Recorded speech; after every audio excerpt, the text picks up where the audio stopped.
LTO kinalampag daw po ng Senado para masigpitan pa ang patakaran sa driver license sa gitna ng aksidente sa kalsada. Ibabalita naman po yan ni Erlo Bringas. Erlo? Kuya Jen, nanawagan ngayon ang pamunuan ng Senado sa Land Transportation Franchising Regulatory Board o LTFRB at LTO na higpitan ang ipinatutupad ng mga polisiya sa pagbibigay nga ng driver's license para matiyak na qualified ang mga ito o qualified ang mga kakakuha ng lisensya. Ayon kay Senator Grace po, dating chairman ng Senate Committee on Public Services, mahalaga ang kaligtasan sa kalsada at nakasalalay sa mga qualified na may kasanayan at law-abiding drivers ang lisensya. Sila lamang daw ang nararapat na magkaroon nito. Mayo uno nga nang maganap yung isang aksidente na kinasangkutan ng maraming sasakyan sa bahagi ng Subic-Clark-Tarlac Expressway at namatay ang di bababa sa 10 katao kabilang 4 na bata at kinasugat pa nga ng marami.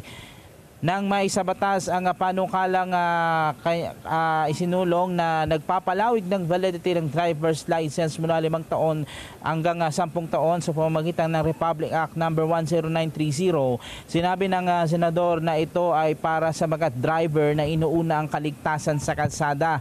Taging mga driver lang niya na walang traffic violation na maaaring makakuha ng 10 taong lisensya. Samantala, hinimok naman ng LTO at iba pang ahensya na huwag maging kampante laban sa mga pasaway at kamoteng driver at iba pang lumalabag sa batas trapiko para matiyak na hindi sila makakapaminsala sa kalsada.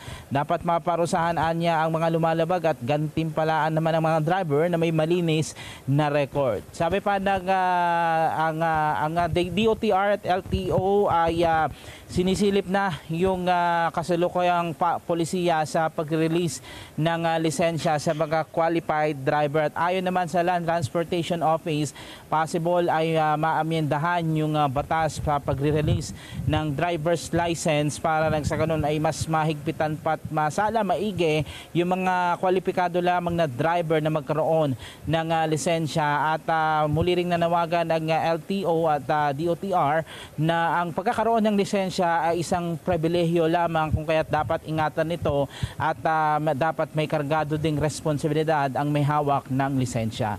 Yung muna latest mula rito sa Quezon City, Erlo Bringas para sa 100% balita.